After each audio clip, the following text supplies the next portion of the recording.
bakit bumagyo this weekend. Eto, panoorin niyo. Can't you see I love you? Don't break my heart too.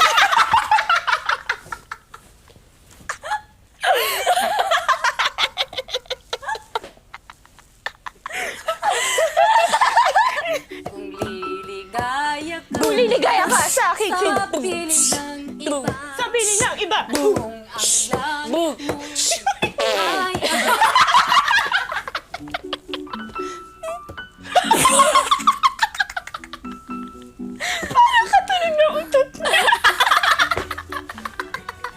Maski masungit ang panahon, napapatawa niyo naman kami. Magandang gabi mga kapamilya, napanood natin ang isa sa mga moments of kababawan ng mga girls. Pero sa gabing ito, mas malalim na pagkilala ang gagawin natin sa mga teen housemates. Back-to-back kwento ang ibabahagi ko sa inyo. Ang mga kaganapan pagkatapos i-reveal sa housemates na hindi manghuhula si Brenda. Ang mga pinagdaanan ni Jamila bago pumasok sa loob ng Big Brother house. Ang mga reaksyon ng mga nominado sa kanilang kapalaran. Pero bago ang lahat ng yan, eto muna ang konting patikim. Ano kayo napagkwentuhan ng dalawa sa ating mga bida? Si Brenda at si Jamila. O sige, labas mo na kayo. Labas mo na. Waki, let's go. Excited si Jam na magpa-quote-unquote hula kay Brenda. Totally unprepared naman si Brenda sa isi-share ni Jam. You're working, no? Yep. Ang Dati. sabihin kung ano. Sige, sabihin mo kung ano.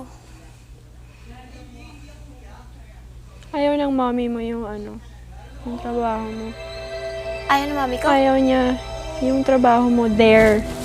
Alam mo na yung there na place na sinasabi ko. Alam mo na yun. Yung there, yung place na yun. Ayaw ng mommy mo doon kasi kahit na for money's sake, ayaw niya. Meron pa nga akong ano yung pinaka-worst experience na sobrang sumama yung loob ko sa mami ko. Pero wala na yun. Yung time na pregnant ako, tapos merong guy na nanligaw sa akin. Tapos parang pinaghiwaling niya kami ng boyfriend ko. Kasi gusto niya yun yung matandang yun ng maging boyfriend ko. Tapos sobrang laging niya pinapupunta sa bahay yung lalaki. Kahit ayoko, wala, siya yung may gusto. Kaya sinunod ko yung mama ko kung ano yung gusto niya. Kasi sabi ng mama ko, paano na lang tayo? Sobrang sama ng loob ko sa kanya. Tapos wala akong ginawa, pregnant ako nun. Wala akong ginawa araw-araw kundi umiyak kasi pinaghiwalay niya kami ng boyfriend ko. Tapos gusto niya ako doon sa lalaking ayaw ko naman. Alam mo yung gusto kong lambingin yung mama ko. Yung alam mo yon.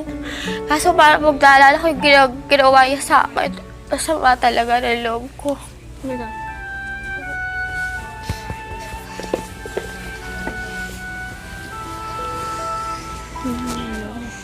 Pero tapos na yun eh. Pinampasan mo na yun. Grabe yung time na yun. Nakakasuklam. Grabe.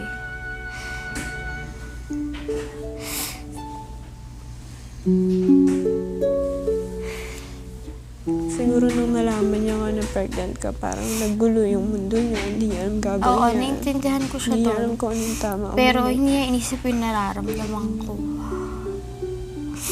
Kaya siguro yung baby ko, sobrang depression, naging ganun siya.